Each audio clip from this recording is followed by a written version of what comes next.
Bon, hey, toi qui m'écoutes, qui me regardes, je vais te poser une question. Combien de fois tu es insulté, tu as laissé tomber? Combien de fois tu es calomnié, tu as laissé tomber? Tu es méprisé, tu as laissé tomber?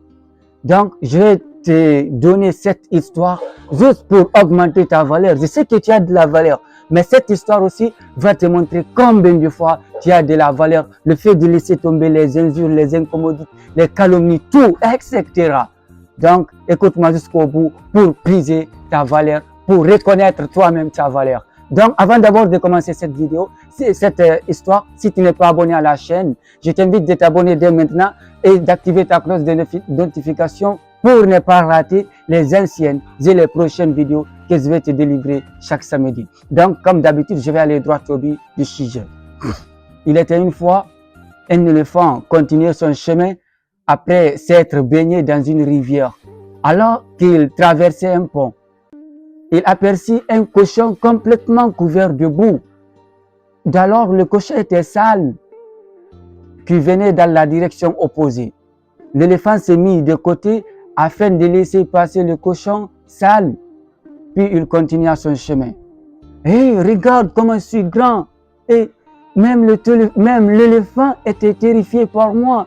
Il s'est mis à côté pour me permettre de passer. Combien de fois je suis grand? Se vantait plus tard le cochon sale à ses copains.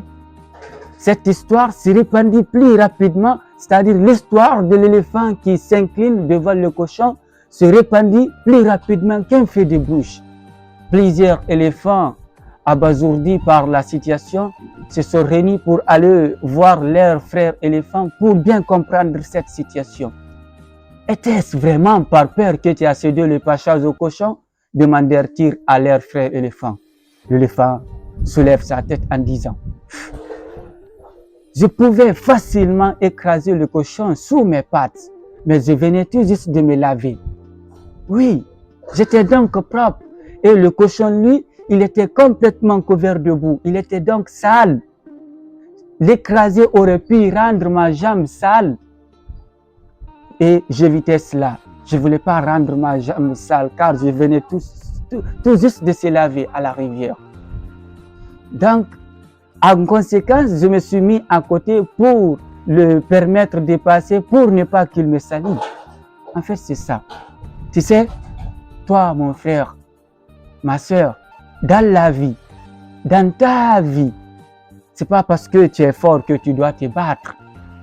Il est plus facile d'utiliser la force que de la retenir. Mais laisse-moi te dire, une personne chasse évitera tout contact avec la négativité. Non pas par peur, juste par désir d'éviter la suivre. Même si parfois elle est assez blessante, on n'a pas besoin de réagir à chaque point de vue opposé, chaque mot, chaque injure, chaque provoque. C'est faisant, nous nous perdons nous-mêmes. Alors toi mon frère, ma soeur, sois comme cet éléphant. Sois comme cet éléphant. Choisis de ne pas te rabaisser par la personne qui te méprise, qui t'insulte ou te provoque. Si c'est ta première fois de me voir dans les réseaux sociaux, moi je suis AKB Barry. Le destin ne dépend pas une grande partie de nos choix et nos actions. Merci.